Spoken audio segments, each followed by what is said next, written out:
happy Saturday morning.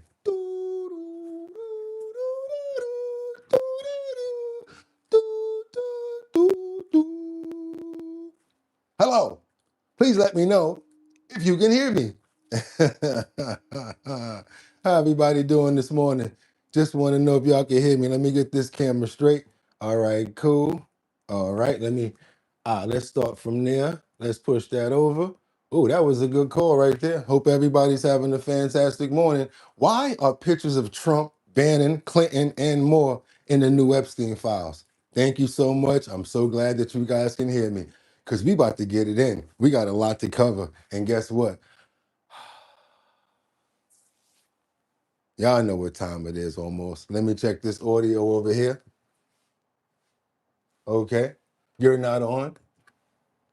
Got to get that cracking. Oh, very interesting topics this morning. We got a lot to get into, you guys. I'm so excited. Glad that everybody could make it. Let's get these prayers up real quick this morning for Mark Dorfman, my brother, Luigi, who was in the building. Also, we also see Mike Holmes.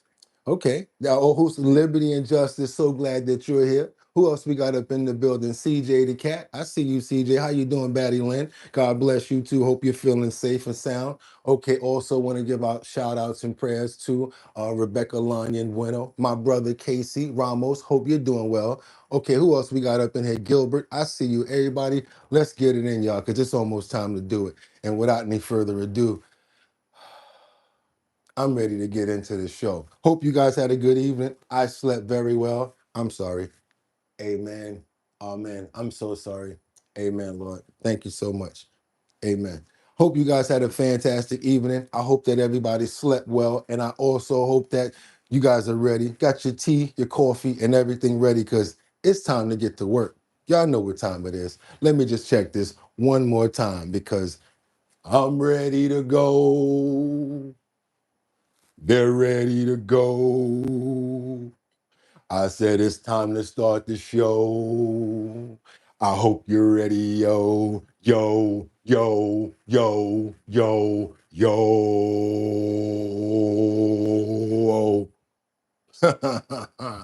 Glad y'all can hear me now, and we got that all straight. Where we at with it? You almost ready? Wind it up. Mm, mm, mm, mm. Wind it up. Why did I set myself up with this song? Wind it up. Mm, mm, mm, mm. Wind it up. Y'all gonna get me this time, boy. Woo, this gonna be crazy. Let's go. One more time. Wind it up. Come on, I'm gonna start without you. Wind it up. Uh. Olay.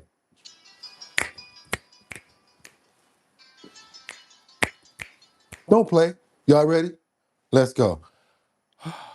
Boy, did I set myself up for this one. Okay, but we gonna go it. We gonna go there. We gonna go there. But first, we gotta open up those pores. We gotta open up those pores.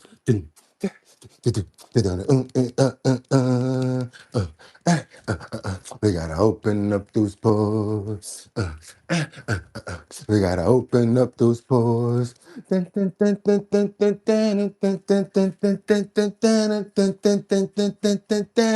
Y'all know it. Y'all know. Let me talk to it. Let me ride. I'ma try to do it, y'all. Shorty had them apple bottom jeans, boots with the fur. The whole club was looking at her. She hit the flow.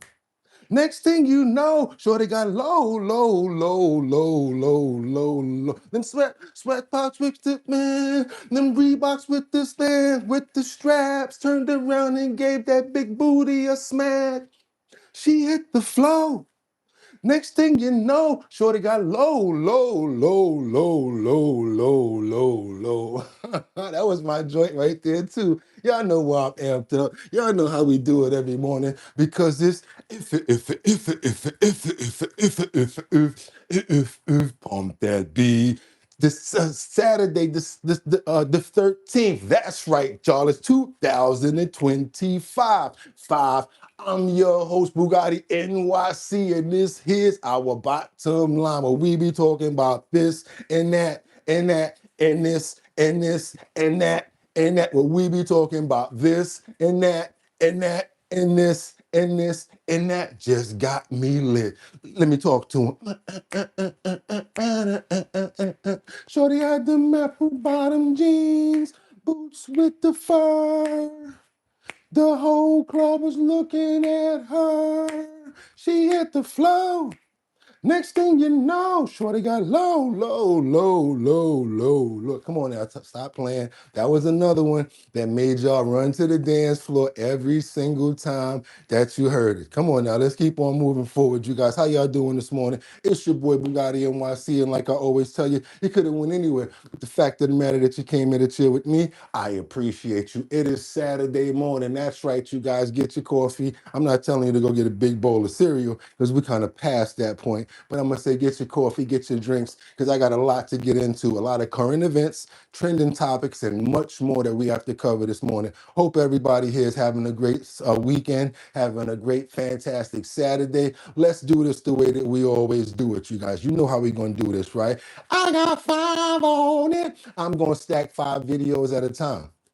I'm only going to ask you guys to let me know what time it is where you are, and also where you are, city, state, country. Why? I love going to find and pool information from where you guys are. Like I was saying yesterday on the spotlight. Also, if you guys want to send videos in, no problem, or ideas about videos, you already have the email link in the description. No problem. I take advice as well. That's how we do it over here on the show. Yes, but we got to keep on moving forward because y'all know what I'm going to say. Do me a favor. Let's try to stay on topic. Do your boy a favor also. Let's try to make sure the community is real tight and we're doing things to just try to stay on topic and stay on point, because it really keeps the show going well. And then we really can get rid of the trolls and everybody by us staying on topic. Let's say our hellos. Let's get on topic. And then after that, let's just stay on point and do what we got to do. I would really appreciate that. And without any further ado, let's get into these titles. Let's go. It's time to get to work, you guys. That was enough talking. Let's get right into it for our 6 a.m. show of Our Bottom Line. What do we got going on over here? We got why are pictures of Trump, Steve Bannon, Clinton, and more in the new Epstein files. New Epstein files, new information, new photos. Don't say, oh, why are we doing? Yes, we're doing it and we're getting into it. Let's keep it moving, you guys, and let's go. What else do we have? We got lawmakers who are calling for prosecution if there's proof against Tim Walz, and if it can be, if proof against Tim Walz can be delivered. We're talking about the big Minnesota scam where over $1 billion has been given out in fraudulent PPP, welfare, and other sorts of avenues. We're going to get into that as well, you guys. Let's keep on moving forward, because last but not least, I've got Letitia James, who got sued by school groups over her trans student guidance. She's basically trying to force an agenda. Schools and school board members are really not going for it. I'm not going for it either. I think that the majority of people here are really serious about the children. And when it comes to all of that nonsense, that's why we're going to keep on moving forward and getting right into the show. And without any further ado, let's get to work, you guys. Let me get this audio up right here. I got enough going on as far as talking. We might as well get into the show. Let's do what we do. Hope you got your tea, your coffee, because we're going right into the Oval Office and getting some information on the response from the president right now as he's responding to Republicans who shut down his bill for a new guideline in Indiana. Let's keep on moving forward. Hope everybody's ready. Let's get it going, guys. Let's go. It is funny because I won Indiana all 3 times by a landslide, and I wasn't working on it very hard. It would have been nice. I think we would have picked up 2 seats if we did that. You had one gentleman, the head of the Senate, I guess, Bray, whatever his name is.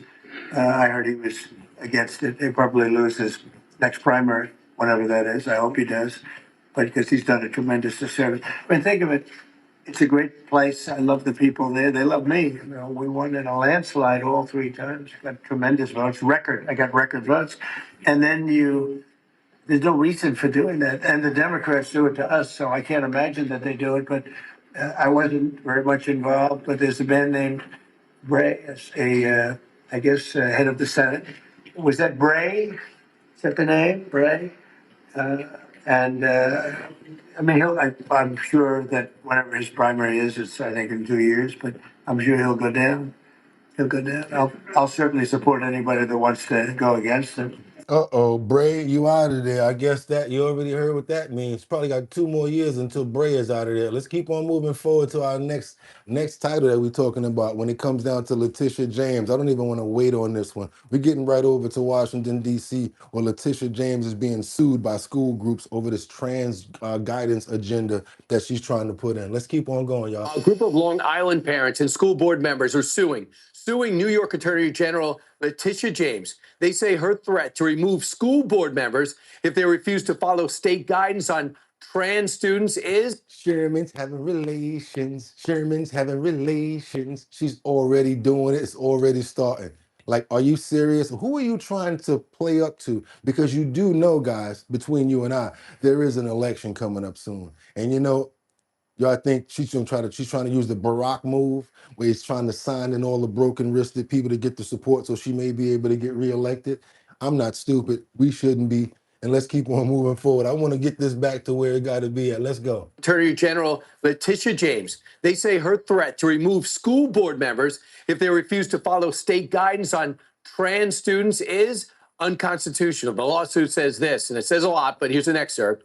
The Attorney General and Commissioner of Education, through the guidance letter, require school board members across New York to self-censor and shut down parent speech that advocates for their core values or for children's privacy, safety, and opportunity. Massapequa, once again, in the eye of the storm. The school board member, President Kerry Wachter, and Southeastern Legal Foundation President Kim Herman join us now. Kerry, welcome back. If you're not fighting for the Chiefs, you're fighting for the ability to speak. Kerry, tell me right now, what did you find problematic about that May letter and what it threatened to do to you and others? Right. Thank you. Good morning. Thank you for having us on again, Brian. Yeah, this letter that we got, I knew right away as soon as I got it what it was. They were losing the narrative on this story, on this issue about biological boys in girls' locker rooms, and so their solution was shut it down. They would not allow board members to talk about it. They would not allow policy debate. They would not allow the boards to listen to their constituents. They wouldn't allow them to hear their parents. They wouldn't allow them to hear their female students. And, this is a live issue right now in Massapequa. And we've had very many brave girls get up and talk and want to address the board.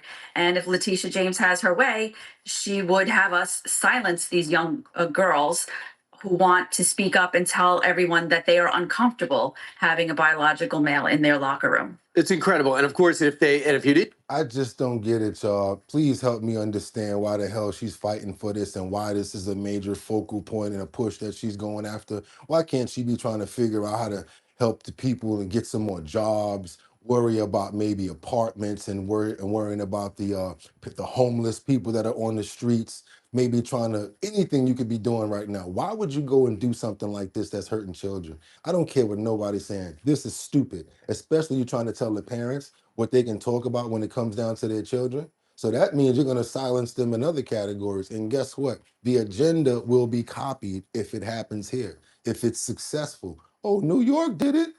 Let's keep on moving forward, you guys. Didn't do that, silence them, you would be removed. So that's why, Kim, you think this lawsuit, it's got some teeth. Absolutely. The government cannot discriminate based on viewpoint. And what the state of New York is doing here is saying that if somebody gets up to the microphone and says anything that the state disagrees with, so if they speak out against boys being in girls' locker rooms or boys' sports, or if a young child, a student says, I don't want to change, I don't want to undress in front of a boy, that makes me uncomfortable, then Kerry has to turn off their mic. Kerry has to tell them to sit down. Otherwise, she can be removed from her duly elected office. This is un-American. It is unconstitutional. And that's why we're really proud to represent Kerry and the other clients here in challenging the state of New York. She needs to go. This one here, crooked eye. Crooked eye, Sherman's having relations. Sherman's having relations. Hercules. It's not even funny. She need to go. It's a wrap for her. I don't know what she's trying to do, but anybody need to run against her and get her out of there, looking like Mrs. Crump without no necessity for anything. She don't need nothing. Just put some lipstick on and a wig. Matter of fact, curl up that whatever she got on top of her head, and she look just like Professor Clump's mother. Get out of here with that crap. Venezuela, we got Trump that seized the oil tanker. We're going to go into this a little bit because now they're saying that this is the squeeze that's being put on the Venezuela's regime. We got to keep on moving on all trending topics and everything that's going on right now. So let's get on over to that. Let's go. Venezuela condemning the U.S. after American forces seized an oil tanker Wednesday, saying the country, quote, vigorously denounces what constitutes a blatant robbery and an act of international piracy. Meanwhile, the White House has not ruled out taking more oil tankers. Was this a one-off, or is it safe to say the administration is taking a more active look at the oil industry in Venezuela, whether targeting other oil ships or perhaps Venezuelan oil production facilities in Venezuela? Well, I won't broadcast any future actions from the administration, but I will just reiterate that the Trump administration is executing on the president's sanction policies and the sanction policies of the United States. And we're not going to stand by and watch sanctioned vessels sail the seas with black market oil, the proceeds of which will fuel narco-terrorism of rogue and illegitimate regimes around the world. I never thought about that. I never thought about that line that she just said, the end of it. Like, where's this oil coming from? What are they doing with it? But is it our business also to that we are intercepted it and took it? That's another question. You guys do me a favor, let me know in the comments what you think about that. Do you think it was right for the United States to take that oil? I want to know what you guys think. If you think that it was right for us to take that oil, thumbs up. If you don't think it was correct, let's do a thumbs down. A lot of people are looking at it like, hey, we at war with them. Let's take everything. Let's do everything that we can do against them. I kind of agree in that area. So let me know what you guys think. You think it was right for us to take the oil? Yes. If not, let's put thumbs down. Because now we got to get on over to doom, doom, doom, doom, doom, doom. Doom, doom, doom, doom, doom, doom, doom, doom, doom, doom. Ice, ice, baby. Get him. I told you. We're going to usually get them every time. Okay, everybody's with it. I got one person that's not. Also, I feel the same way with you guys right now because if we at war, let's go ahead and take what they got. Let's get Maduro out of here. Let's get them all the way out of here. Let's not make them be able to fund nothing, and we need to know what's going on. Okay, everybody's with it. Let's keep on moving forward. We got to get on over to where these ICE agents, they laugh at a car that hit a protester in Minneapolis. So I guess they're out there again, you know, with the horns and everything, trying to stop them from doing what they're supposed to do. So the ICE agents, they got tired of it. Still hitting them with the bear spray, y'all. I don't know how they're handling this bear spray. And you know what's bad about it? They're not only spraying the bear spray at them. One of the agents even gets out of the vehicle and puts it right in this person's face and is like, to make sure that he was getting. I was like, yo, that's crazy. The snow on the ground is like orange. I gotta let you guys see this right here because this is pretty crazy. But I wanted to know what you guys thought about that situation right there with the oil in Maduro and Venezuela. Let's get over to this real quick. Let me open up this screen so you guys can see what's going on here. Matter of fact, I don't even want to cheat y'all out. So let's go that far back. Let's go.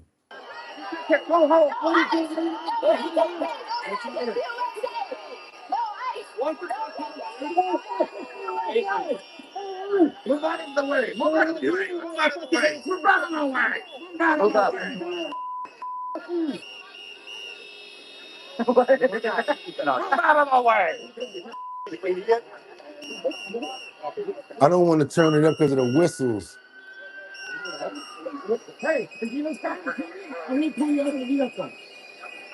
I would be so peed off if I had to work under this type of condition. Look, they're hitting them with the bear spray. You see, they get in motion when that bear spray come out. All this work just to come away empty-handed. It feels real bad, don't it? Imagine this. You flew all the way to the no one wants you. All that orange on the snow, that's bear spray.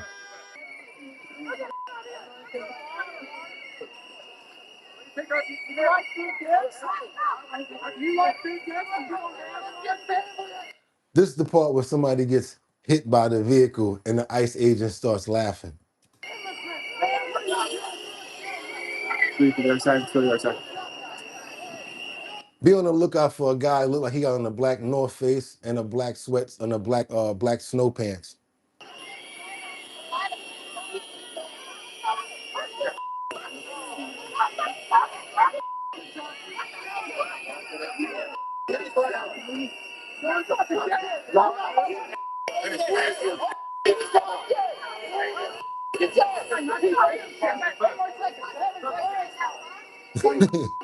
Nice shove.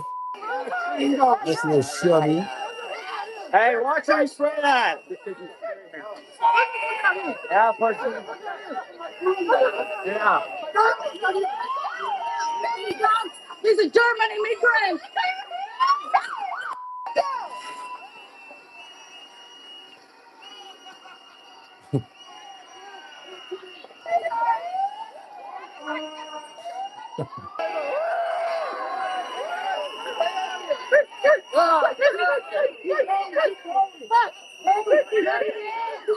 Oh, come on! Come on!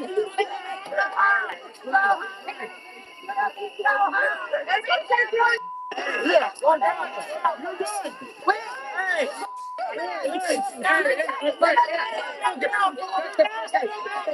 Homeboy said, hold on a minute. You ain't get it enough.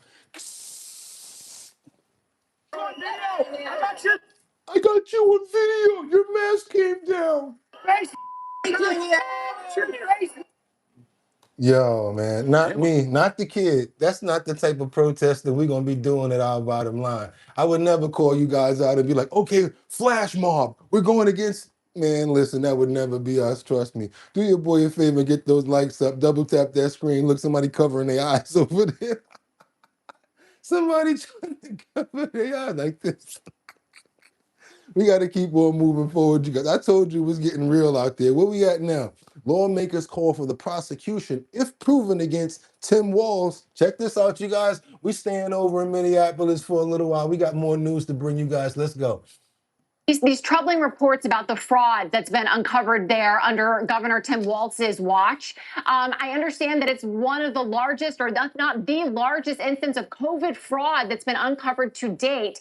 And the proposal there at the state level to fix this is another kind of oversight group that will just tax Minnesotans even more.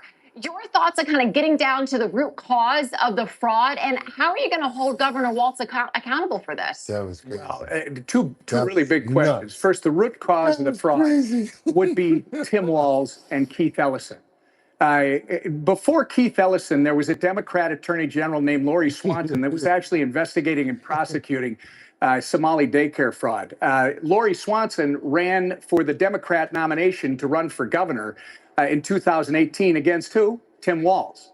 At the same time, Keith Ellison was running for her spot in the Attorney General's office. Well, after Walz and Ellison won, Ellison made a pronouncement in his office, I'm told, that there would be no more investigations without his express approval. And what apparently they've allowed to happen is they have allowed this fraud to occur. And by the way, I want to make a point, because I was about to say the Somali community. Not all Somalis are criminals. It just so happens that, for instance, out of the 87 people charged in the largest pandemic fraud case, the Feeding Our Future, 250 million, 90% of them were from the Somali community. The 80 centers, the autism centers that are being investigated right now, there's one Somali woman who built $14 million out of a Medicaid program by recruiting other Somalis to put their children in the autism clinics. I mean, based on the numbers, 1 out of 16 Somali 4-year-olds allegedly is autistic. That is more than 3 times the state average. Oz has identified major Medicaid fraud. I mean, if you look back just a few years ago, it was about $3 billion or $3 million under that program, I believe, that involved the autism centers. And these are the same people that are telling us, Black American people, oh, y'all just mad at us because y'all don't know how to get money. Y'all don't know how to scam the system. No, we actually not interested in scamming the system, honestly. I'd rather work hard and not have nobody knocking at my door later talking about FBI and taking everything. I'd rather actually work and feel it here that I actually earned it and achieved it. That's actually how real Americans are, no matter what our color is. because a lot of us don't even worry about that color. I'm telling y'all, be like, yo, Bugatti, where your black friends at? Oh, I'm still around. Everybody's my friend. I don't care what color you are. I was actually raised in New York. You mess around and get racist over here, pow, stay in your place. Get punched in the face by the wrong person. We don't play that junk out here. All that all word stuff, real racism, we do not play that. Let's keep it moving forward, y'all. Guess what? It's grown to 400 million. They had a Medicaid housing program that they started in 2020. They estimated it was going to cost about $2 million a year. Guess what?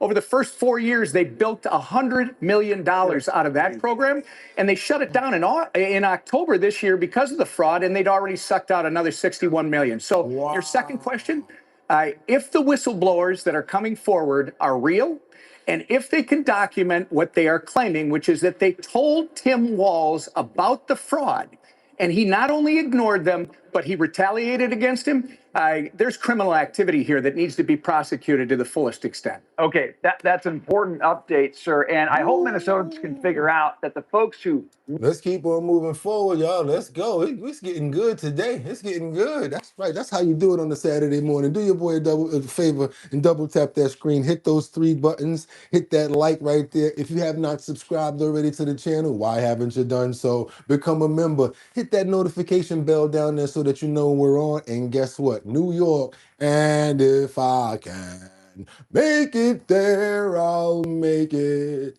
Anywhere, it's up to you.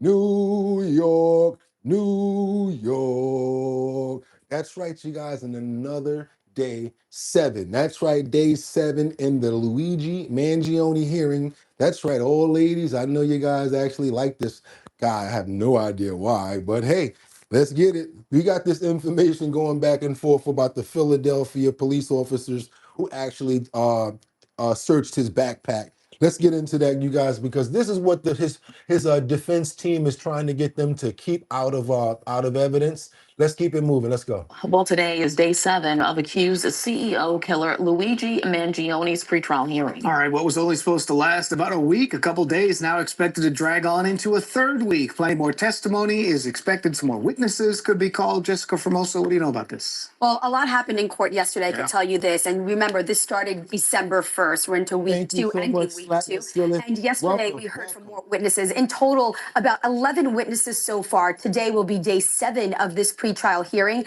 Yesterday, 2 supervisory officers from Altoona, Pennsylvania took the stand. They were the officers in charge during that backpack search at that McDonald's and were present when accused CEO killer Luigi Mangione was arrested. Now, body cam footage was played in court showing Sergeant John Burns discussing the situation with a group of officers. Burns told the court they searched Mangione's backpack because at that point, it didn't matter since Mangione was under arrest for a crime he committed in Pennsylvania. That crime, giving the officers a fake name and a fake ID. Burns testified it falls under what's called search incident to arrest. We also heard from Altoona PD Lieutenant William Hannelly, who testified that while on his way to the McDonald's, he made more than a dozen calls to alert the NYPD and district attorneys, and even called the NYPD's 911 number. He says he told the operator they believed they had the suspect who was wanted for the shooting and killing of United Healthcare CEO Brian Thompson. In a recording played in court, he says, quote, "We're acting off a tip from a local business here. We might have the shooter." He then clarifies saying, quote, "The shooter from the UHC," referring to United Healthcare by its initials. He told the judge it was nearly an hour before someone from the NYPD got back to him. By then, the arrest and search of Mangione were well underway. The defense asking the judge to throw out key evidence obtained at that McDonald's, arguing police did not have a search warrant. They also are trying to suppress statements he made to police before he was read his Miranda rights. You're about to hear from Peter Frankel, a criminal defense attorney. He is not involved in this case, but has been in court throughout this pretrial hearing. What we keep hearing is officers testifying that based on Pennsylvania law, based on what we were taught to do and trained to do, this is what we did and there was nothing wrong with it. So at the end of the day, it's going to be New York law that controls. There's not going to be any issue. And I think the defense is going to hold fast to their position, which has been all along no, in New York, unless there's an exception that's recognized, and there isn't here, they should have gotten a warrant, and they didn't. Therefore, the evidence in the backpack should not be used. Now, again, this is a pre-trial hearing for Mangioni's state case, which he faces 9 counts, including murder. He has pleaded not guilty. Now, court will resume at around 9:30 this morning. And remember, guys, this is state. We then have to do the actual trial for the state, right, and then the federal case, because he's also facing federal charges, which prosecutors are seeking the death penalty. Yeah, maybe so. So what's going on here? I don't understand it, because if it's like, if that weapon that's in the backpack is what they actually use, what he used in the crime, and they throw it out, how are they going to possibly charge him? This is not, I don't understand what's going on here. I'm going to be straight up with you guys on that one. And another thing that I noticed when I was looking at a photo of Mangione and his lawyer, his lawyer is the same one that was the lawyer for P. Diddy's trial just now. A really good, high caliber lawyer, you guys. The same one that they were talking about on TMZ the other day. So Mangione has a very high caliber lawyer who's basically taking care of him right now and giving them all of the right moves with what they have against them right now. Playing the cards that they're dealt, basically. Let's keep on moving forward, you guys. We got to go on over to Union County, New Jersey. Get him. That's right, because they got him. The neighbor who claimed to try to save a woman who was in a fire actually got got charged for her murder. The funny thing about this is the neighbors. This is going to be hilarious. Watch this, you guys. It's not actually hilarious about what happened, but the other part of it, at the end of it, once we get into it, you guys will see what I'm talking about. Check this out. We begin tonight with that shocking twist in a house fire that killed an older woman last summer. Today, prosecutors in Union County, New Jersey, announcing murder charges against this 70-year-old man who ran inside the burning home to try to save her. Tonight, a months-long investigation pointed authorities back to William Ali, a retired corrections officer. New Jersey reporter Tony Yates is live in Fanwood with this latest development. Tony? Yeah, Mike and Sade, we covered this fire back on July 25th. We spoke to a lot of neighbors out here who called William Ali a hero, some of them saying that they were not surprised at all he did what he did. Well, according to authorities, he did the exact opposite. They are now calling him a murderer and an arsonist. So it's very surprising. William Ali was rushed to the hospital back in July. His arms severely burned after he told authorities that he rushed into 82-year-old Virginia Cranwell's burning home to save her. Here, 5 months later, a neighbor reports seeing a SWAT team early this morning storm Ali's home right next door, arresting him as the suspect in setting the fire. The guy was in the hospital with a lot of bad burns after he tried to rescue her. So I really find that hard to believe. Several neighbors did not want to go on camera. This couple spoke to us on the condition they not be identified. So in the comments, why I was saying it was kind of funny, because people are saying you don't want to be identified, but anybody in the neighborhood is going to know you because of those dogs. So like, you should have had the dogs out of the video as well. They were floored when we told them Ali had been taken into custody. I can just say that I'm shocked. I mean, he's a neighbor and he seems like a good guy. So, and he originally helped her. He yeah, tried to save her. So it doesn't make any sense. That Really, I just don't understand. Ali's story back in July was that he was walking his dog at about 1:30 in the morning when he saw the fire and rushed into his neighbor's open garage to try to get her out, but that he was pushed back by heavy flames. The Union County Prosecutor's Office late this afternoon issued a press release confirming Ali's arrest, charging him with first-degree murder, first-degree felony murder, first-degree burglary, and second-degree aggravated arson. Now, that last charge right there with the burglary, that could be a reason why they drew him to the case. Let's say, for instance, if he had anything in possession from her house or from her person, that could be part of that burglary charge right there. So they could have more information than they're letting out. he's like known as the mayor of the street. Really? Yeah. Yeah, Why is that? because he's very He helpful. looks Right, out for Casey? a lot of people around, around the neighborhood. Now, we tried to speak to a woman who came out of Ali's home. I'm gonna say it now. Okay. Somebody made a joke and said, "I swear that was He pickles." literally did not even acknowledge our presence. No word yet on a motive. He's being held without bail. No word yet either on when he is due in court. For now, All right, you guys. So we have some people in the comments that are saying that it's not good to help people anymore, that they believe Ali's story. We had another person that says, "Is that pickles?" Talking about the dog. We got all sorts of stuff going on over here, but a lot of people understand what I'm saying. All they got to do is identify you by your dog, because they know your pooches, just like they know you. That's a family member. Let's keep on moving forward. We're going over to Pennsylvania because it's so unusual. This murder suspect was wanted for fleeing court for multiple charges. Check this out, you guys. I don't know how this keeps on happening and how these guys keep on getting out of these courtrooms. We watching so many of these different videos where people are walking out the courtroom and hearing about they're about to get remanded. Like, why do you tell them they're about to get locked up? You think they ain't gonna do this? Oh, so yeah, we're gonna remand you right now. We just need you to go sit outside, and we're gonna have somebody come take care of you. You'd be like, all right, no problem. Yeah, I'll be out there. Yeah, no doubt. I'm gonna be out there waiting for you right there. Yo, man, listen. Anybody in their right mind is, well, a lot of people are gonna probably sit there and wait, but a lot of people that know that they going, they're not gonna wait around. An urgent search underway now for a murder suspect who escaped from custody last month. Kadrice Patience is charged in a case that happened in Berks County back in 2021. He was last spotted in Norristown, and police say he's believed to have connections across the region. Action News reporter Walter Perez live for us now in Reading with more on the hunt. Walter. That's right, Shari. As you'll see, the circumstances surrounding this case are pretty unusual, but the bottom line is, as you mentioned, a man who's to be considered armed and dangerous is on the loose, and investigators need your help. Murder charges against 30-year-old Kadrice Patience have been dismissed twice due to what the courts considered insufficient evidence over the past few years. But Berks County District Attorney John Adams successfully had the charges reinstated this past April. So the suspect was ordered to appear in court last month, and Adams says he actually showed up. At which time he was notified that he'll be taken back into custody.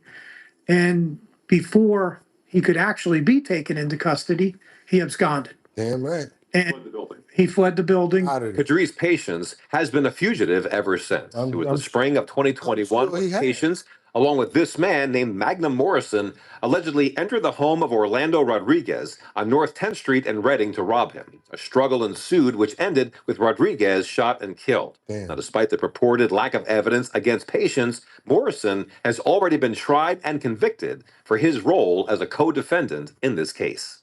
It's so unusual.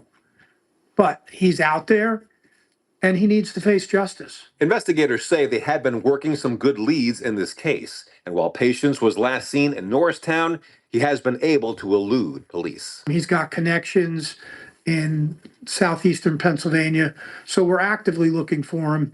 But again, we need help. Now, once again, Patience will face a long list of charges when he's captured, including first and third degree murder. Once again, he's to be considered armed and dangerous. If you have any information about this case, please contact Reading Police. All right, anybody in that area, as far as the ladies, y'all better, I'm not trying to fearmonger, but yeah, I want y'all to be careful and cautious and make sure that y'all watching out for this stunt. All right, do your boy a favor, double tap that screen to get those likes up to let everybody know about the rest of this information that we got going on. We got the BBC information that's engulfed in a new controversy after the other views that they had about Trump changed, and now they got a whole nother series of lies that they made up. I think the BBC, I'm not going to be using their information anymore because they're getting caught up too much. But first, more bad news for the BBC, with the British public broadcaster admitting it misled viewers by claiming that Donald Trump called for Liz Cheney to be shot in the face.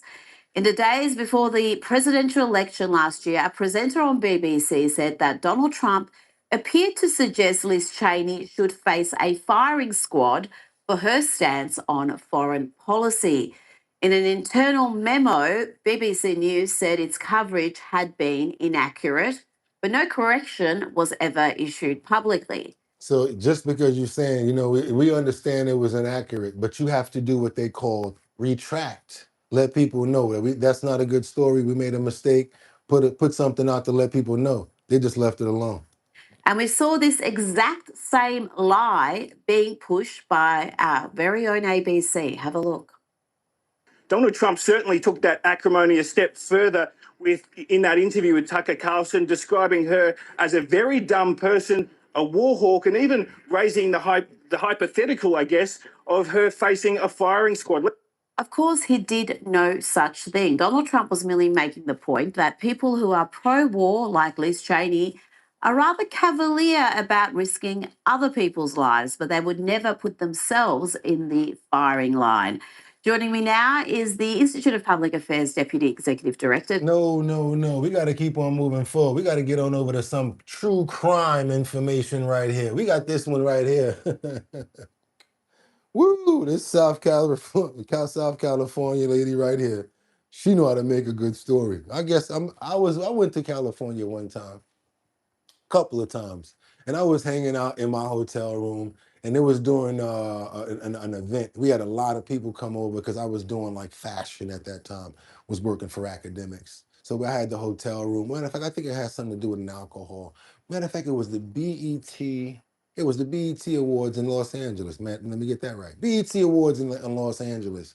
All I'm gonna tell you guys is everybody who was nobody showed up at those parties. But you would think that they were really important by the way that they play themselves up. Oh, I'm this person and I'm that person. This one fool came inside the room doing all this dancing, moving all around. He had a fedora on, and I'm like, yo, why is this dude moving around like that? So another guy was like, oh, he works for Michael Jackson. I'm like, oh, okay, so I guess, you know, wants to dance around like Michael Jackson. Come to find out, his friend works for Michael Jackson. Yo, homeboy, what are you doing? Like, it was just a real stupid situation. I mean, he was really going all into it and like doing all of this stuff. I'm like, bro, calm down. It's not that serious. Anyway, let's get on over to this true crime producer, Mary Carol McDonald in Southern California, turned fugitive. She's been ripping people off, using the money she stole to do all types of crazy stuff. Let's see what's going on with Mary Carol McDonald real quick. And producer right here in SoCal is now starring in her own drama as a fugitive on the FBI's most wanted list. Good evening. This is the KTLA 5 News at 5:30. I'm Cher Calvin. And I'm Micah Ullman. The FBI is on the trail of a 73-year-old woman accused as posing as a wealthy heiress to pull off a Hollywood-style con. KTLA's Rich Benetoff is here in studio with more on how the FBI says Mary Carol McConnell pulled off the scam. Rachel. Micah, Cher, between 2017 and 2018, this woman allegedly devised schemes to get money, funds, assets, and property owned by Bank of California and other financial institutions. She also owned a media company and defrauded her employees out of hundreds of thousands of dollars. 23-year-old woman Mary Carol McDonald is on the run, hiding out in the Middle East, accused of conning people across the Southland and banks across LA and Orange County to the tune of nearly $30 million. This, according to the FBI Los Angeles Bureau. Somebody says she looked like Griselda Blanco. Do your boy a favor. Let's try to get those numbers up to at least 100 likes. I really would appreciate that. Let's get those likes up. Subscribe to the channel if you have not already. Become a member. Let's keep going. Gave the appearance that she was a very independently wealthy woman. She was always impeccably dressed, and always had the air that she knew that she was doing and that she was better than you. The Michigan native apparently posed as an heir to the McDonnell aircraft family and claimed to have a secret trust fund worth $80 million that she would eventually be able to access. At one point, the alleged fraudster worked as CEO of now defunct Burbank-based production company Bellum Entertainment, which produced shows like I Married a Murderer. Joshua Kaufman worked there as a producer and writer and has a judgment against the former CEO. There's a whole network of people who worked for this woman that are owed millions of dollars. Jesus and we are also the ones suffering. The company came under fire for failing to pay employees, and there were whispers that it was in trouble. You know, we all kind of thought something strange was going on, and then all of a sudden one day she was just gone. Retired FBI Special Agent Bobby Chacon was a regular commentator on McDonald's true crime shows. He says initially he was paid well, but when she suddenly left the country, he was out $36,000. You talk about the psychological profile of Out a of there. person She like ran off with Mary the dough, y'all. McDonald. They're very complex characters and they're not dumb. And they carry these things out. They build this house of cards and ultimately, it comes crashing down and they try not to be around when that happens. McDonald is said to have run off to London and now is believed to be in Dubai. The FBI does have offices in Dubai. Chacon says this may be an attempt to reach people there who know her and may be able to point out where she is. Cher, back to you. Yeah, we're gonna follow up on that story to see what happens with that. We definitely got to see if she winds up locked up, trying to get them people their dough back. But I don't think it's gonna happen because she's on a run. She's using that money that she had. All she was probably doing was using the money that she was conning people out of to look the part for everything that else that she was doing, and then just playing the part, till she did enough smash and grab. Once she got enough, she hit the bricks. Let's keep on moving forward because now we got a pretty tragic situation in the same place. DUI driver Anthony Alva Palafax, who struck eight high school runners in Anaheim, suspected. Check this out, you guys. This is crazy right here. Another drunk driving situation, and hopefully these youngsters are going to feel are not going to be hurt after this tragic situation right here. I hope anybody's not severely hurt. A man is facing charges of driving under the influence after police say he plowed into a group of student runners from Anaheim High School. They were waiting at a stoplight when the car jumped the curb. The violent crash was caught on surveillance video.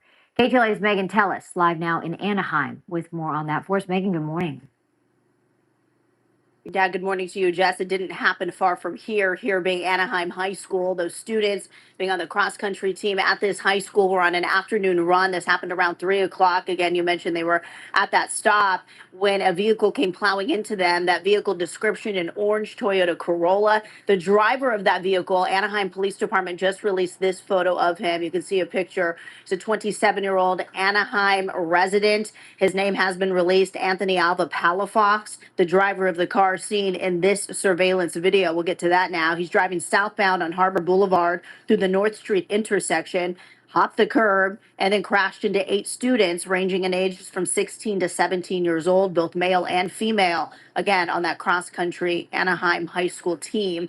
Paramedics were seen treating the students and the driver. The students suffered different degrees of injuries, we are told. 7 out of the 8 of the students were transported to the hospital. Police say all of the injuries are non-life-threatening, including the drivers. Now, one Anaheim High School dad, he came across the scene yesterday before paramedics even arrived, saying that many of the students appeared hysterical. Listen. Both of my boys attend that high school. They're both on the varsity team. So it took me by shock. It's heartbreaking. I mean, definitely heartbreaking. First thing I did, called both of my boys, make sure that they were all right. Still, I mean, I know most likely they're probably going to know some of the students. Alva Palafox arrested at the hospital yesterday for allegedly being under the influence of both drugs and alcohol at the time of the crash. Police last night explaining what happens next in the investigation. We are going to impound that car. It's going to be secured. We're going to get a search warrant. We're going to search that car for a number of reasons: to get the onboard computer to determine speeds and other factors like that. Also to see what's inside the car. If you have any information, you may have seen something that happened yesterday that police may not know, please contact, again, Anaheim Police Department immediately. I can tell you, again, there was a late start today at Anaheim High School. Students do not get into first period until after 9 o'clock this morning, so we have not seen any students on campus today for any reaction. But we also can tell you that grief counselors will be here for any students who may be dealing with emotions after yesterday's incident. That is the very latest here in Anaheim. I'm Megan Tellis. Back to you both in Hollywood. Terrible right there. I'm just glad that none of them had any, as far as like life-threatening, anything that really, is crazy. And him, he needs some real serious time for that. I'm not talking about a slap on the wrist, misdemeanor, 20 years. What am I? Yeah, 20 years, and not an easy 20. I'm not talking about 5 to 20. I'm talking about 20 to 28 to 25 or something like that, so that he does the most of that time. He need to do some jail time and sit down for a while, especially with the way that those children were sitting down there unshocked like that. A lot of them are not even going to be safe or feel comfortable around cars anymore, being outside at that young age. I want to pray for everybody that was affected in this tragic situation, and also thank God, because we also pray for the good things, which is them still being able to be alive here today, and hopefully they all can continue running and getting past this as fast as possible. We ask that. Amen. Let's keep on moving forward, you guys. We got to go to court red-handed. We got this prosecutor that slams the Trump administration over the Epstein's photo dump that we got going on right now. We got some photo dumping coming in. We got some new updated information on the Epstein files right now. Let's get to it, you guys. This is information that we're gonna start stacking right about now.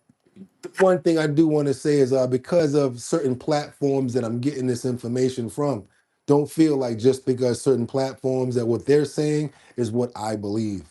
Just getting different information and different views from everybody's viewpoint. That's the way we do it here. Let's keep it moving forward, you guys. Let's go. Let's double tap that screen and get those likes up. I really appreciate it. Thank you so much, guys. If you haven't subscribed, what you waiting on? Let's go. President is a player here as well. And the president has, obviously downplayed this whole Epstein episode, counter to where he was when he was a candidate running for office, in which, as you recall recovering, he was all about, we're going to release the files, right? Here's what the president had to say last hour about this.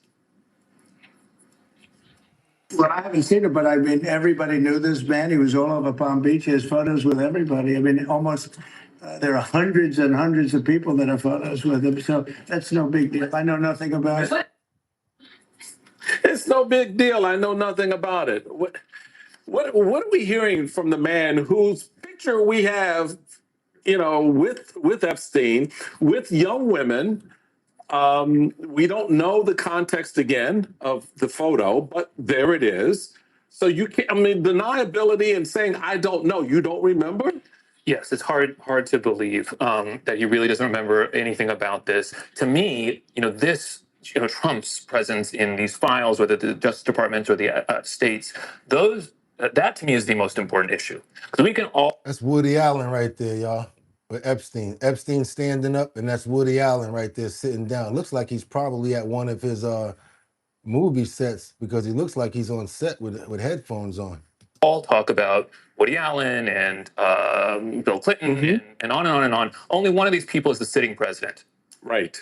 Only one of these people is the sitting president, and only one of them, beyond that, spun up this issue with himself and his political allies, including his sitting vice president, who laughed about this issue on a podcast with Theo Vaughn, including Kash Patel and Dan Bongino, who spent years spinning up this issue. So now, this is the one element of this that I sort of feel rather strongly about. They deserve this. Right. They brought this upon themselves. They deserve to be embarrassed and ashamed about it. And there is a reason why all year, Trump, Kash Patel, Pam Bondi have been running around with endless different incoherent excuses about why they can't do this, that, or the other. They just basically got caught red-handed, I think, potentially lying to the American people, or at best being extremely reckless for years.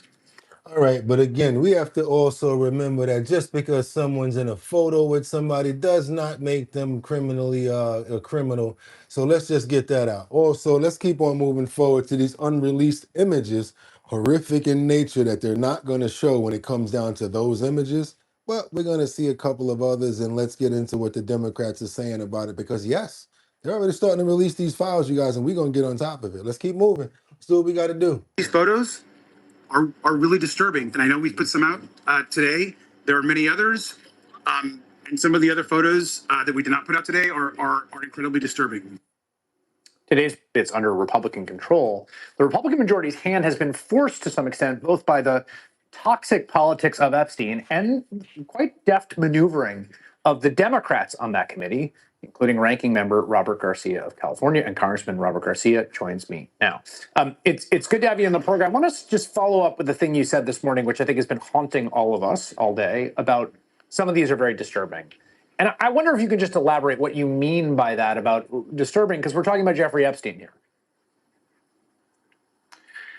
Right. I mean, look, I think first what's important is obviously we received, this was just yesterday, 95,000 photographs from the Epstein estate. We were able to put out so far probably about 75 to 80 photos throughout the day today, many of which you've seen, a lot of the public has now seen, which is incredibly important for transparency. And our intention is to put out as many of the photos as possible while protecting, of course, the survivors.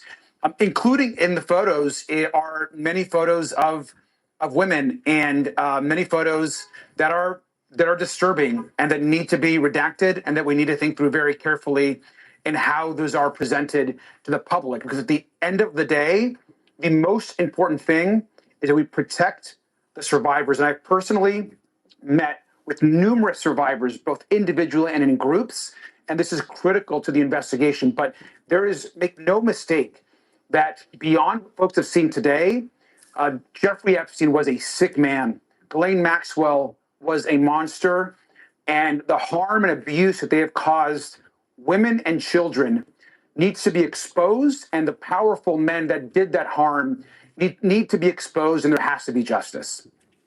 I want to be clear that from my perspective, I agree wholeheartedly, right? That there's no transparency prerogative here that would override the protection of those who have been abused here.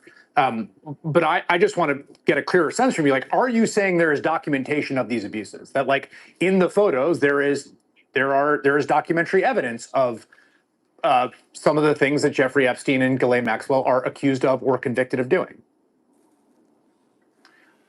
There is, in the photos, there is clearly photos of women, a variety of different, and there are hundreds and hundreds of photos that we've already seen. And as a reminder, we've only seen about 25,000 of the 95,000 batch. So All right, so this is the reason why there's so many photos, right? Because Epstein was in with a whole bunch of other casting directors, model company owners, people that own modeling companies, and he actually invested money into these modeling agencies so that he could do what he wanted to do, right? There was one particular person that Virginia brought up in her memoir, you know, this book right here, Nobody's Girl.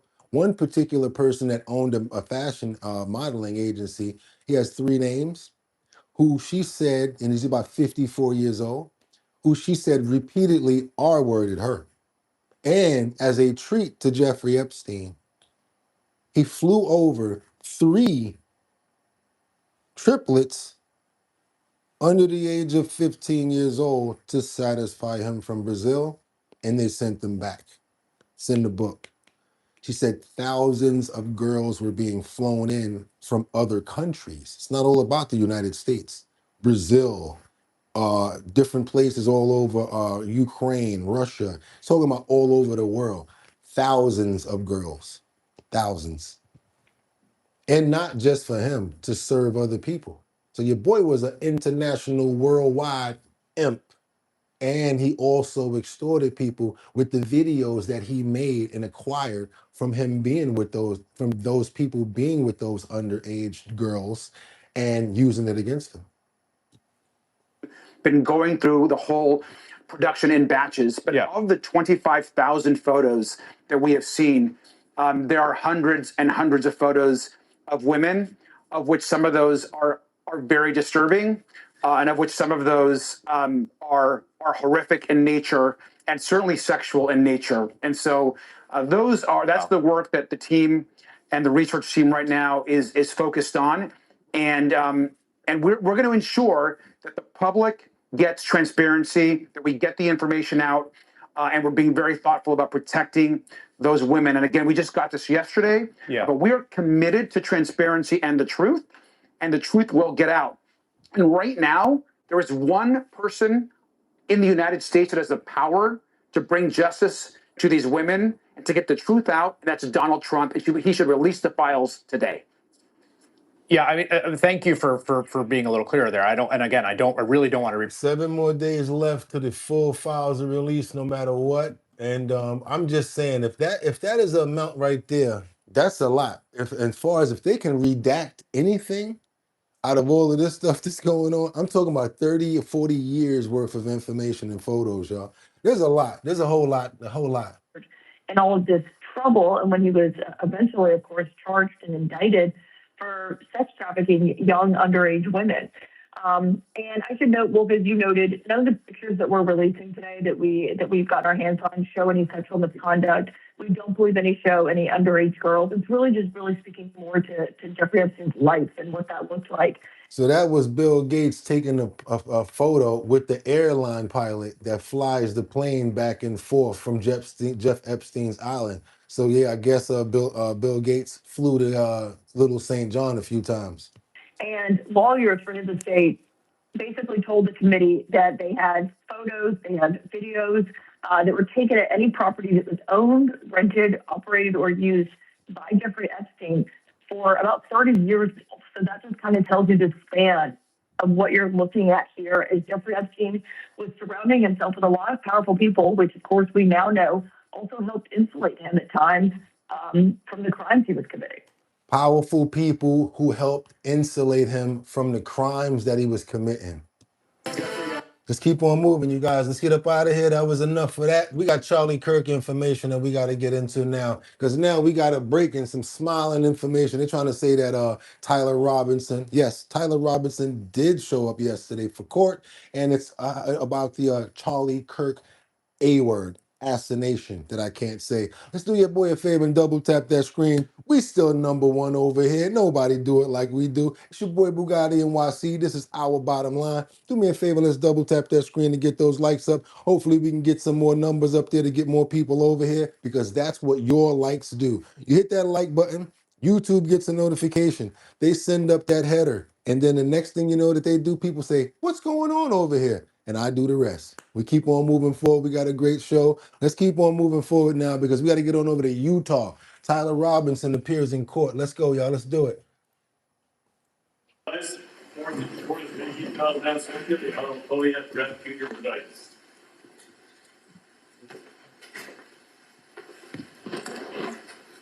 Please be seated.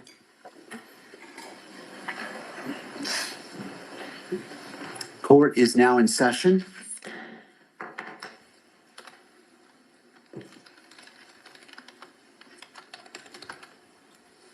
Counsel, if you could enter your appearances, please.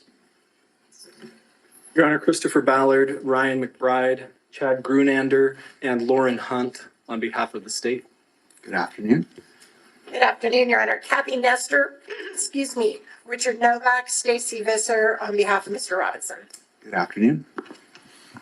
Good afternoon, Your Honor. Jeff Hunt and David Ryman appearing on behalf of the media interveners that are identified in our motion papers.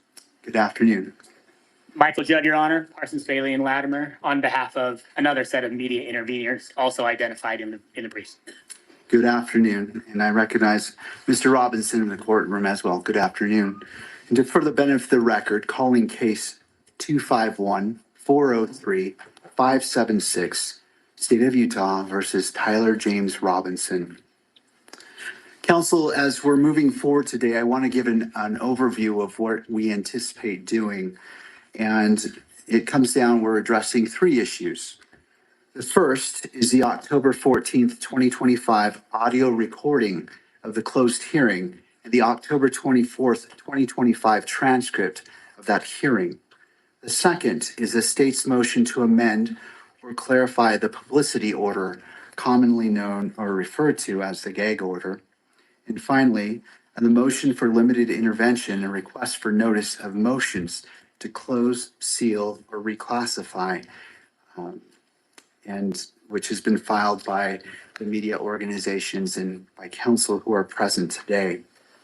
So as we begin, the first part is we'll begin by addressing the October 14th audio recording and the October 24th transcript. This portion of the hearing will be closed so that I may hear from the parties regarding which portions of the recording, the record should remain sealed. All members of the public and the press will be excused, and the hearing will not be broadcast. This is because I need to hear what should or should not be sealed or protected, and it would not benefit to have everyone listen to what should be sealed. And so after I've heard argument, We will invite all parties or the public and the media to come back in, and the hearing will resume transmission.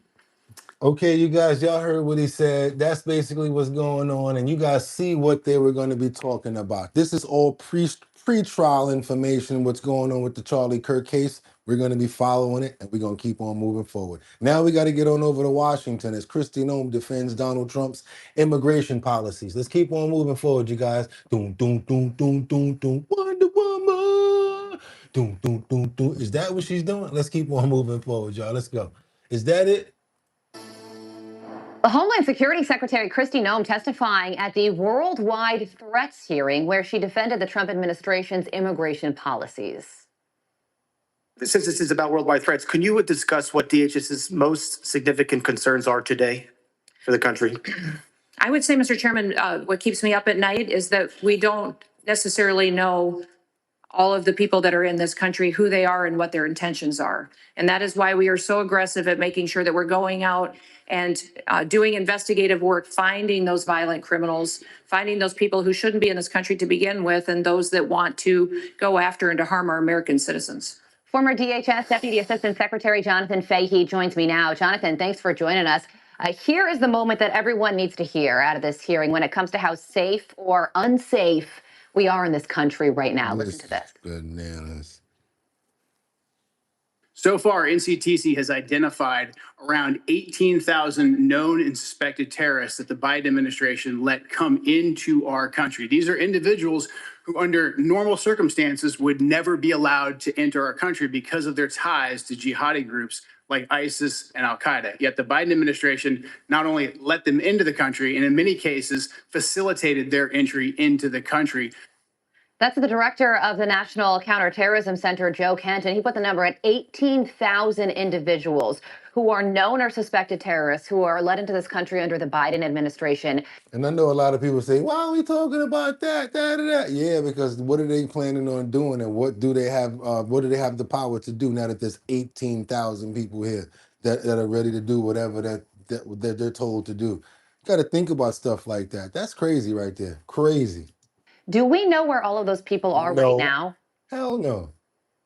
I think we probably have no idea where almost all of those people are right now. And what's really scary about it is the numbers, frankly, jaw-dropping. But, you know, he said these are the known people that came in. So we have no idea how bad it is because we have all this rule of the gotaways, the people that came in not through our ports of entry, that the Biden administration just basically wasn't enforcing those either. So it's really, really scary. And it just reinforces Kristi Noem's point that we need to get these people out and be aggressive about it because it's life or death in many cases. People be like, oh, why y'all doing that? Y'all gotta understand, it's not fair for where they come from. Their country, they have it so bad. Why can't you guys have a heart? You know, what's wrong? Man, get the hell out of here. It's rough over here for us. They the ones that's getting all the programs. Food stamps, housing, licenses, money. Man, it make you wonder, why was I born here? I might as well came over here and been an immigrant because y'all can't get half the stuff that they get. Go try to get food stamps and see what happened. Go try to get free housing and see what happened. They're going to be like, what? Where you from? Man, get out of here. But let them come over here and they're going to give them whatever they want. I want to get off of this topic right here because I have a question for people in the comments right now and all of the family members as well as my co-hosts. How many people here are not scared to skydive? And I'm going to do it the easy way. If you're not scared to skydive, give me a thumbs up. If you're scared to skydive and you wouldn't do it, thumbs down. Boo-doo. We're gonna use the Price is Right and womp. Boo-doo-doo-doo. If you don't want to skydive, thumbs down. If you would skydive, thumbs up. Who's that crazy person right there? Miss Swanza, out of everybody, she says yes. Who else we got? We got V. We got Angels Among Us. What? Wait a minute. Who else? Terry Cohn. Yeah. Wait a minute. Rico's Way. Music Lover. Yo, y'all, let's skydive for real. We got some black fists up there too. Hold on a minute. Brian King, B. Depends how I'm feeling.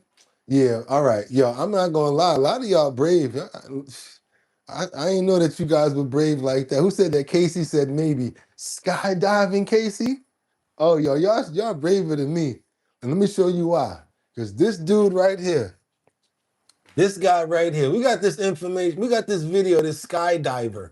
And I don't know if you guys are going to want to skydive after watching this video. Check this out. He is lucky.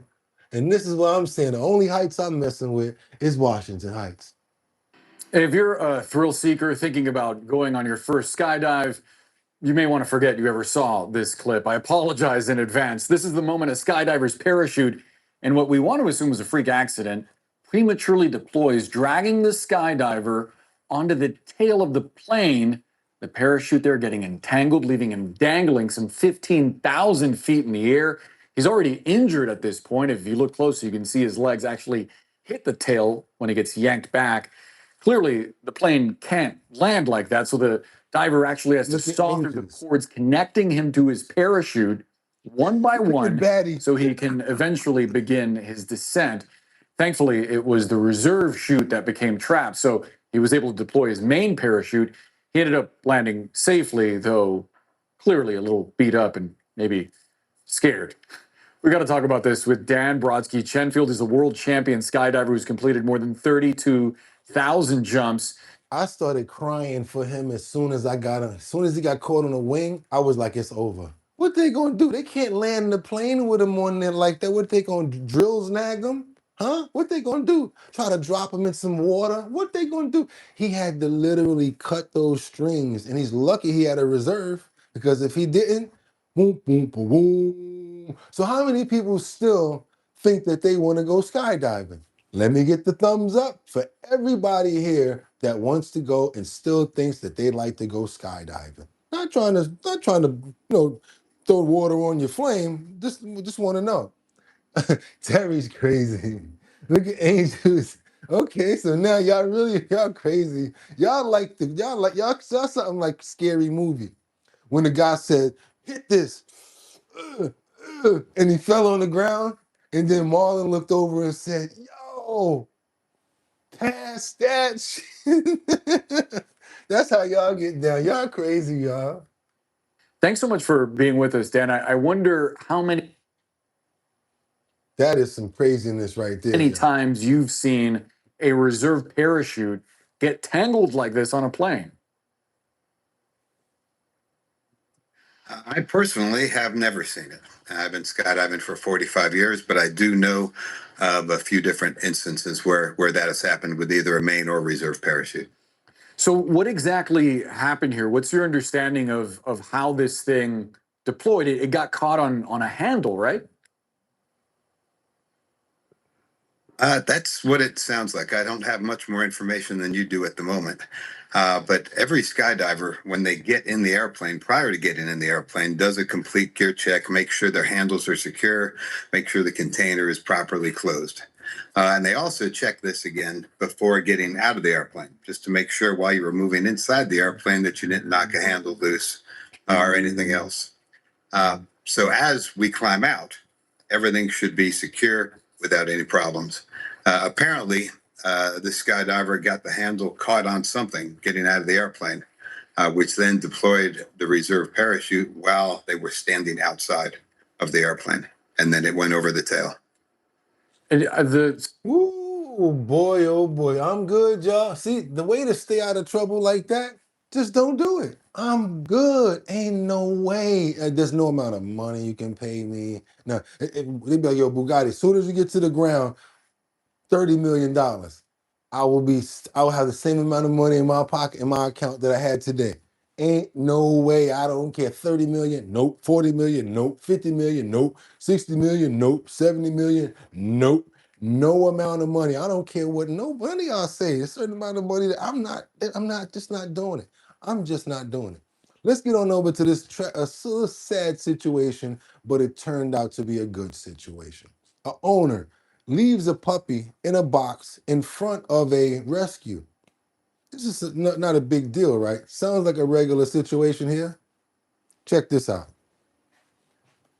I didn't tell you what kind of box it was, and I didn't tell you how they left the box.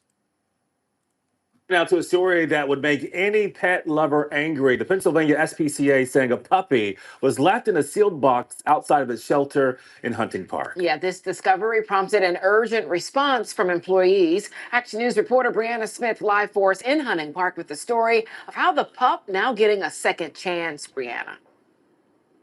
Yeah, Shari and Greg, the Pennsylvania SPCA says they've seen a rise in people surrendering their pets, but not in this fashion. They say someone went inside this shelter to alert them about a large sealed box sitting right outside this store. So employees came outside to bring the box inside, and that's when they met Tangi. This is the U-Haul moving box where Tangi was found on Tuesday morning when it was around 18 degrees. It was taped shut with no air holes and left outside the Pennsylvania SPCA in Hunting Park. She was certainly a little bit shaken up, I would say. She was drooling. You know, you can imagine being taped in a box is, not a pleasant experience. Jillian Coker, the shelter's public relations director, says the box came with this note. It states, quote, "I have no other option. It's either eviction or let the dog go. I have filled out adoption apps, but nothing has happened. Today was my last day. She has all of her shots. Good dog. Her name is Tangi." We never want to point fingers because we certainly understand the situations that people are in and, how hard this must have been. And so we do, empathize with that. But we also just want to encourage people to, spend the time and come in and we're here to help.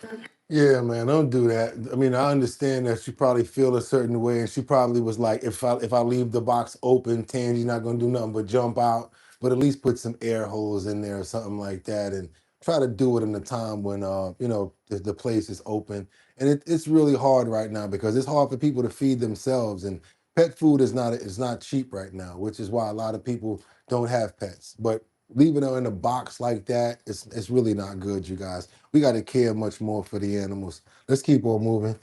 Now the SPCA is providing a safe haven for this playful mixed breed So pup cute, that is right? nearly a year old. It didn't take long for her to show her true personality, which is that she's so sweet and wagging her tail. And, I think she's just a young dog who might be a little bit confused, but has a lot of love to give. And Tangi is so easy to love. Coker hopes Tangi will have a home for the holidays and receive everything she deserves. We're hopeful that at the end of the day, she made it to the right place and, she'll find a forever family who will love and care for her. Look at her. And some good news, Tangi will be available for adoption tomorrow at noon, so you can come here and meet her. And again, Coker emphasizes any other pet owner in this predicament should go inside to ask for help because there are resources available here and at other shelters. Philadelphia Hunting Park. That's the place right there. That's the SPCA. I'm telling you guys, a lot of times you'll go there thinking of, especially if it's about food or it's about something like that where you can't afford the dog, a lot of people will help you. There's programs out there that'll be like, you know what, if it's just about the food and you can actually take care of your dog, they'll give you coupons and all that stuff. So yes, that's a great story that came out for Tangi. I want to give more empathy and understanding to the parent and the person that left her there. At least they did try to leave her at the SPCA. Should have been more wiser and leave air holes inside of that box and probably do it in the daytime or something like that. But we want to thank God that she's safe and she found a place, and that's what we care about. That's the bottom line. Amen. Thank you so much, you guys. Let's keep on moving forward. Now we got to get on over to some nice inside theft going on with a family ring of an ex-Miami dealership employee who's charged in a scheme of stealing internationally and internally. That's the worst thing that you could have when you have your own business. Let me tell you guys something. If you have your own business, yeah, you got to worry about people coming from outside and stealing and lost and things like that. But the worst thing that you could ever have is somebody inside your business stealing from you, and you never know that they're doing it. Thank you so much for Dustin for the $2 super chat. Let's get everybody sending in $2 right now. Now I'm just messing with you. Happy Saturday morning, you guys. I understand how it is. It's hard out here for a pimp, so I ain't trying to hit your pockets up because I know it's kind of rough. Is the first I think the bills is probably still coming around. Got a lot of other things to take care of with Christmas or whatever like that. So I don't try to hit anybody's pockets when it comes down to money, even though I appreciate it. But I would ask you to double tap that screen to get those likes up. It really helps to get more people over here. I want you guys to see what was going on. And luckily, they're locked up. because of what they did. This one here, and she over there with the face like this, looking all sad. You knew what you was doing when you was stealing from them people. And they both knew what they was doing when they was cashing the checks that you was telling them to cash. Let's get into it, y'all, real quick. Family ends up behind bars. Police say the mother was the mastermind behind a scheme to defraud a Miami luxury auto dealership. Yeah, they say with the help of her husband and son, she stole more than $1 million. Sofia Hernandez shares how police say that she got away with it for years. It's years of stolen money dating back to 2014, over $1 million taken from these dealerships. On August 9th of 2024, the vice president of Morgado Automotive Group was notified by an employee in accounting that this woman, 51-year-old Yuri Mejias, was stealing from the company. On August 12th of last year, she was suspended as detectives with Miami police began their investigation, finding that Yuri, an employee of over 15 years, was in charge of accounting, data, and billing, having the ability to generate and print checks. You would go in as a customer, you would buy a vehicle. She would say that you had a refund coming to you for, let's say, $1,000, and she would make out a check under your account, but it was going to the name of her husband or her son. That's 54-year-old Miguel Gonzalez and her son, 28-year-old Angel Gonzalez, who would cash the roughly Angel like this. Angel look like, damn, Ma, you got me caught up in this bullshit. You see Angel face, y'all? Y'all see Angel face? Look at Angel, y'all. Watch Angel face. 54-year-old Miguel Gonzalez and her son, 28-year-old Angel looking like Howard the Duck right now, like, Ma, you got me caught up in this bullshit. You told me we was good. Angel Gonzalez, who would cash the roughly 486 checks found and keep the money. Starting from approximately 2020, where they were for $1,000, then it became $1,500, and escalated all the way to $3,000 a check. Some of these checks were being cashed twice a month, 3 times a month. All 3 individuals appeared in bond court Tuesday, facing charges related to fraud and organized scheme to defraud. That nigga Angel over there like this, holding his hands. He want to pray right now. The pops is just mad because he caught up. Mom's is like trying to make the innocent face. But Angel over there like, Jesus, por favor, tranquilo, cógelo suave para yo. Please don't give me, it's her fault, it wasn't me. Angel about to snitch on his moms. Miami-Dade County Public Schools confirming that Angel is an employee of the district, saying in part that he was employed at West Miami Middle School and that the district has initiated his termination.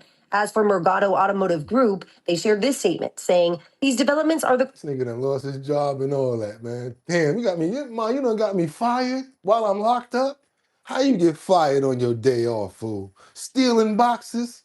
Yeah, they said they could see the back of your head, Craig. The culmination of almost 17 months of close coordination with the authorities, and we are grateful for this important step toward justice in this matter for our family of dealerships. As one of South Florida's leading employers and fastest growing automotive groups, we remain committed to our longstanding mission of serving our community. Oh, God. Detectives with Miami Police say that they are continuing their investigations, going to the banks in which these checks were cashed out at, also getting receipts and checking these checks, as well as trying to find if there are any other banks in which these checks might have been taken to. Sofia Hernandez, NBC6 News. Oh, man.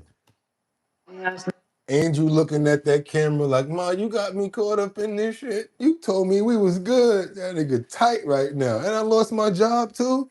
Oh man, a civil service job too. It's hard to lose one of them jobs. Let's keep on moving forward now because y'all, some of the guys, hey fellas, do me a favor. Don't do what some people do when I tell you this next story, right? Just because it happens to be an adult film star, don't mean to go Google her and try to go look at her movies, because that wouldn't be the right thing to do. Don't do that. Don't Google her name and look for the movies. Y'all know better than that, all right? So let's go. We got this infamous orange star. Now, her name is Bonnie Blue. She's been arrested. Why was she arrested? Because Bonnie Blue likes to do stuff like Debbie Does Dallas, and you know what I mean. It's a group thing when it comes down to Bonnie Blue. But the problem is she's been arrested and her bail is ridiculously extravagant because she has some ill sort of a number 6 quest trying to have a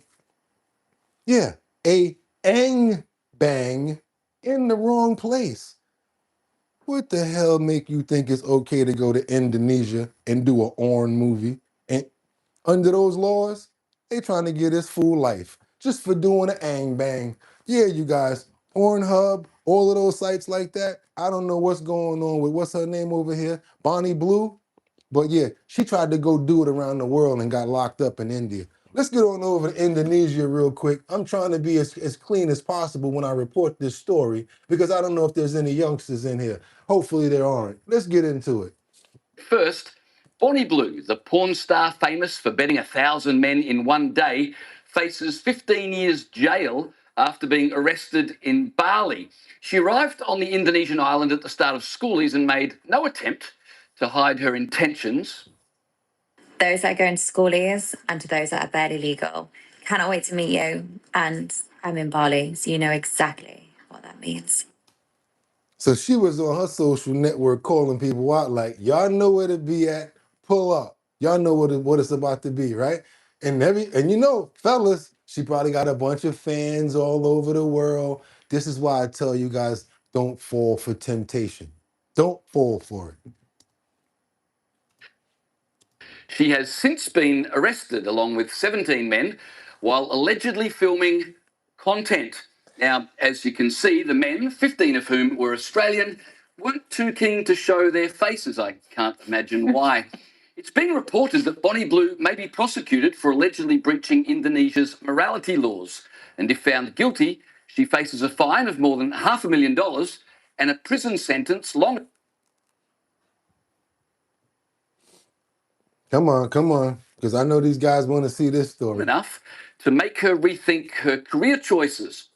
Then again, maybe not. So if I had my way, I would criminalize most of what you do, and you wouldn't have all this money, right? So obviously, on a personal level, in prison. Bonnie Blue was banned from Australia last year after inviting barely of age school leavers to have sex with her so she could post the footage online for money. Indonesia, none too impressed, Freya, and why would they be?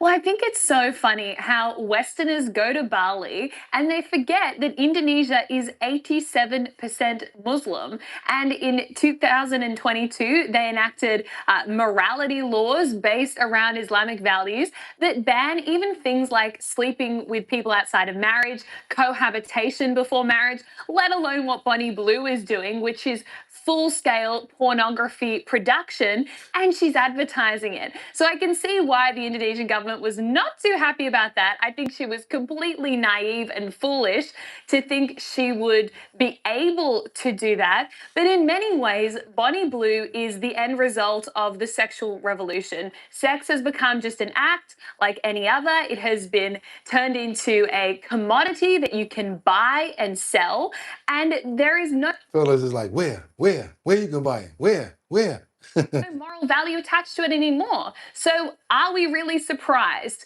That's the story right there with Bonnie Blue. Like I said, fellas, don't go looking on those videos and Googling this person. That's not right. Just don't do it. I mean, that's not nothing that you need to be doing right now. Come on now, it's too early in the morning. Drink your coffee and your tea. Chill out, fellas. Do your boy that favor. I want you guys to see a great story right here where I want you to understand. I talk about this all the time. I'm gonna have to be a man of my word when I talk about this because it's a little lonely around here. Wouldn't it be cool to see a little dog running around and I'm playing with him or whatever like that? Y'all like, who's that? And then all of a sudden I pick him up to the camera and y'all like, oh, Bugatti got a dog. Or maybe foster animals. I think I'm gonna have to start fostering some animals and getting some liveliness going on up in here. Let's keep on moving forward to what George Stephanopoulos did. I gotta take a page out of his book because it's always a good thing when you want to try to give life to another animal, especially once you lost one. This story right here, look at that face. Come on, y'all. Look at that face. How could you not love that face right there? Let's keep it moving and see who this little guy is and let him be introduced the right way. Stanley Stephanopoulos. Stanley Stephanopoulos. Came back from Nashville. Harper brought him back on Saturday. Incredible organization down there in Nashville called Wags and Walks. They do rescue all across the South, and Harper met him on Saturday. Flew him home last night. No one in our house got any sleep last night. But he's very chill now. And he's a really, really sweet dog. And you've had dachshunds before, Daisy. Daisy passed a few months ago. So she had a good long life. Yeah. She met her here on GMA. She was 17. Yeah. And then Fig. And Fig's now new in our house. Don't go too far. Yeah, really. But that's part of the issues. One of the reasons Stanley is here is that Fig and Stanley have not met yet. We couldn't bring Stanley into Fig's territory. Right. We're going to meet after the show in neutral territory. It's cute, right? We sure hope they get His name is Stan. Watching this going, What are you talking about? Oh my gosh. Was he already named Stanley? No, his name was, this is a lot of information. He came from a litter called the Sushi Litter. Okay. And his name was Roe.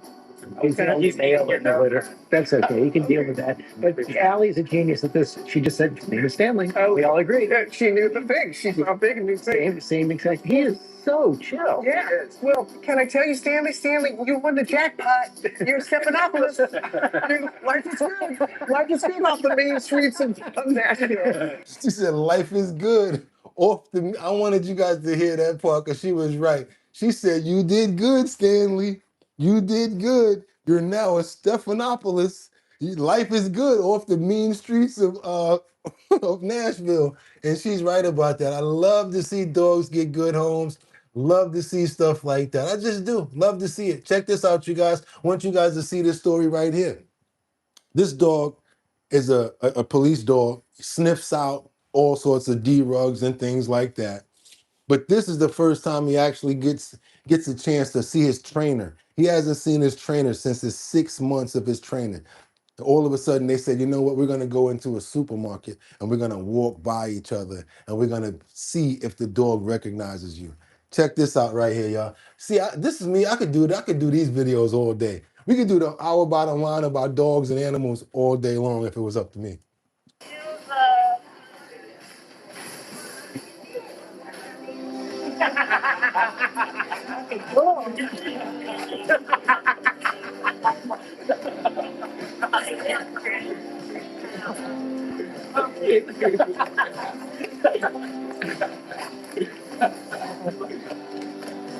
The moment they saw each other again, it was like no time had passed. Let me tell you something about a dog. A dog will turn a grown man into a child again.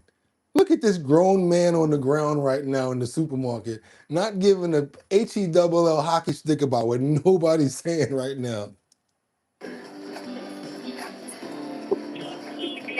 This is why dogs are the best.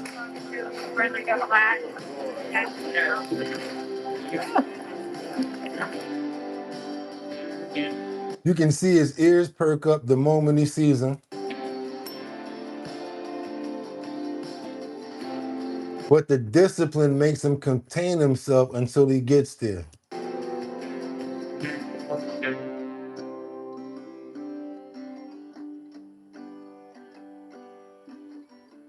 Told you, y'all, we love the animals over here. Big shout out to We Love Animals. If it's not We Love Animals, it's the Dodo, because y'all know how we get down over here. And if you're trying to make some money, hit that link in the description to make up to $225 today. You guys will make some money, and I'll make some money too. Also, you're trying to promote your business. You're trying to get yourself out there. If you're trying to get in front of about 60,000 plus subscribers, all you got to do is send us over your promo. It needs to be in a 1080 by 1080 size frame in order for it to fit inside of YouTube's post area. It's not me, it's them. I did a whole promo the other day. I'm sitting there putting it all together. I put it inside the post notification area. Only part of it fit. I said, I tell them every day it got to be 1080 by 1080. I need to live by mine. Put it in 1080 by 1080, and guess what? It was perfect. That's why it needs to be in a 1080 by 1080 size frame, because it just will not fit. And I want to help you guys get your businesses out there. So yes, I don't know if you're a lawn doctor, you might be a lawyer, a promoter, whatever you got going on, send it over to us at bridgethisllc@gmail.com. That's bridgethisllc llc@gmail.com. Also, that email is in the description. If you guys want to send in ideas, videos, links, or whatever else, your song request that you want to get in, send it over to the email. I always respond. So all of the emails, don't even think that I don't respond, because I definitely do. Anybody here will let you know. Bugatti responds to the emails. And you already know Brooklyn's in the house. We're about to go over to Brooklyn because we're doing the Show Your talent search. That's right. That's your boy Bugatti NYC. It's sponsored by Big Drip Hard Punch. It's the Show Your talent search where you, if you're talented and you want to show your talent, pull up to the location. Let us see what your talent is. Doesn't have to be singing and dancing. It could be anything. Whatever it is, we want to see it. We also go live. So if you want to come to the Brooklyn location, if you're from Brooklyn, all you got to do is pull up on the date that we tell you, pull up, and you have the chance to win $250 in that location. And guess what? After we get everybody together, we're gonna do it against everybody's gonna compete on a finals, and the last person to win is gonna win $1,000. That's right, you guys. $1,000 is gonna be the main prize after the Show Your talent search is finally over. Sponsored by Big Drip Hard Punch. That's that Big Drip right there, you guys. 14% alcohol by volume. You want to pick that up? Go to the website www.drinkbigdrip.com. That's 2 G's, 2 P's. There it is right there. Hit that QR code on the back of the can right there, right now, if you guys want to do that. That's Big Drip Hard Punch. Want to be a part of the talent show? All you got to do is go to the website. Go to the website, put your email address in the link in the description, and that's all you got to do. It's Saturday, Saturday, Saturday, Saturday. That's right, y'all. It's Saturday. Hope you guys have a fantastic Saturday. I want you to drink some water. I want you to have some fun. Get out there and do something to get some air in your lungs, and make sure that you guys are really safe and sound no matter where you are, because it's not about today, it's not about tonight, it's about longevity, you guys. It's about banging that nail until we get it right. Y'all saw I got to be a product of my speech when it comes down to problems presenting opportunities. Why? And thank you so much. Who's that right there? Miss Swanza for the $2.99 super chat. Like I said, problems present opportunities. Hopefully, we're right back where we started from when it comes back to the audio.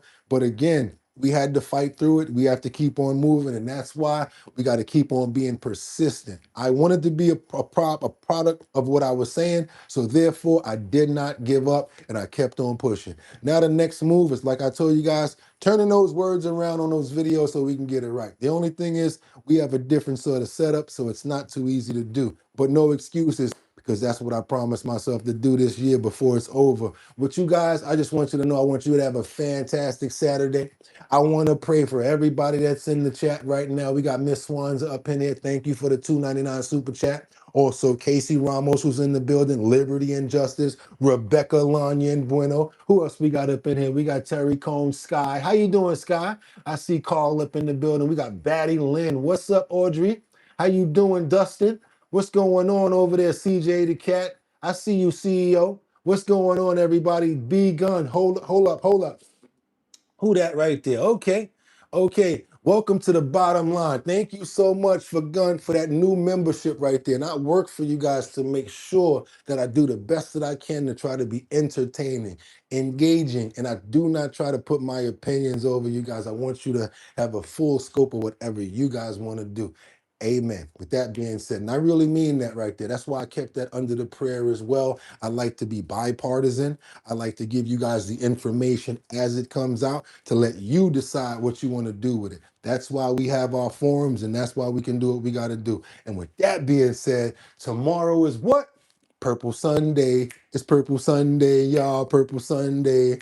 Purple Sunday, y'all. So guess what? On the website, these are going to become available. That's right. Those are decals right there. What's Purple Sunday about? Purple Sunday is just about wearing something purple, something that we can have a color that we all are wearing at the same time on one day of the week. So I like to wear my little purple jacket or my purple suit. But if you guys feel like you want to be down with Purple Sunday in the same way, all you got to do, go to the website, get that decal right there. The decal is only 99 cents. I'll send it over to you. And this way you peel that off. and now you got a part of the show with you all as well. We also have all sorts of other merch on the website. You guys, we got sweatshirts, t-shirts, and all sorts of other stuff. Go to the website, see what we got. Also, the nicest sweatsuits out. It's your boy Bugatti NYC, and like I always tell you, y'all could have won anyway. Fact of the matter that you came here to chill with me and that we're back, I appreciate you. So until tomorrow, Purple Sunday. Get 'em! Peace. One.